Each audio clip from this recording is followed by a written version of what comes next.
হলো শান্তির ধর্ম, আছে সুবিচার, আছে না? অন্য ধর্মের প্রতি কভু করে না বিচার।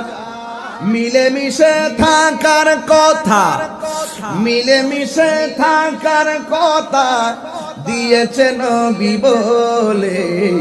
তোমার কেন চলে রে বন্ধু, তোমার কেন চলে? সংবিধানে রাষ্ট্র ধর্ম ইসলাম আছে বলে, সংবিধানে রাষ্ট্র ধর্ম ইসলাম আছে বলে। তোমার কেন চলে রে বন্ধু, তোমার কেন চলে? ঠিক কি না বলো?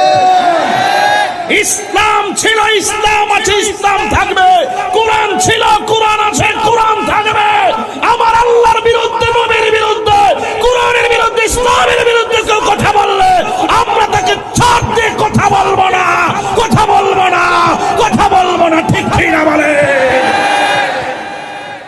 পরিষ্কার কথা। এই জন্য যুবক ভাইয়ের আমার, এত সহজে তাহিরি হুজুর কাউকে ছেড়ে দেয় না। আমি ঘুষখুরকে ঘুষখুর বলবো।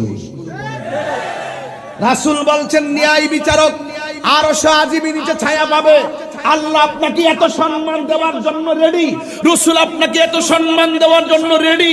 আজকে সমাজের মানুষ আপনাকে বিচারক হিসাবে মেনে নিল, সেই সুযোগে আপনি গাদ্দারি করলেন, আপনি ধোঁকা দিলেন, আপনি প্রতারণা করলেন। আপনার কপালে আপনি নিজে কুড়াল মারলেন। যদি কুড়াল না মারতেন তাহলে দুনিয়ায় যদি ইনসাফ ভিত্তিক আদল ন্যায় বিচারক করে যেতেন, মানুষকে ভালো কাজের আদেশ দিতেন, মন্দ কাজ থেকে দূরে থাকার পরামর্শ দিতেন, আর ইনসাফ ভিত্তিক সমাজে কথা বলতেন, আপনার মাকান বাড়িয়ে দিতেন একজন। জবান খুলে বলুন তিনি কে? হাসরের মাঠে কয় শ্রেণীর মানুষ আরশে আজিমের নিচে ছায়া পাবে? এক নম্বর কাকে রাখছে? কোন মোল্লারে রাখে নাই। দেখছেন নি আদলের দাম কত? দেখছেন নি ন্যায় বিচারকের দাম কত? আমাদের মতন বহুত হুজুরের কাছে আসে তালাকের মাসালা লাগে, পরিষ্কার হয়ে গেছে, 20,000 টাকা দে জোড়া লাগাই দিলে। এখানে আছে, এখানে আছে, আছে কিনা? আছে, আছে। অক্ষর সুস্পষ্ট সব দিয়ে শেষ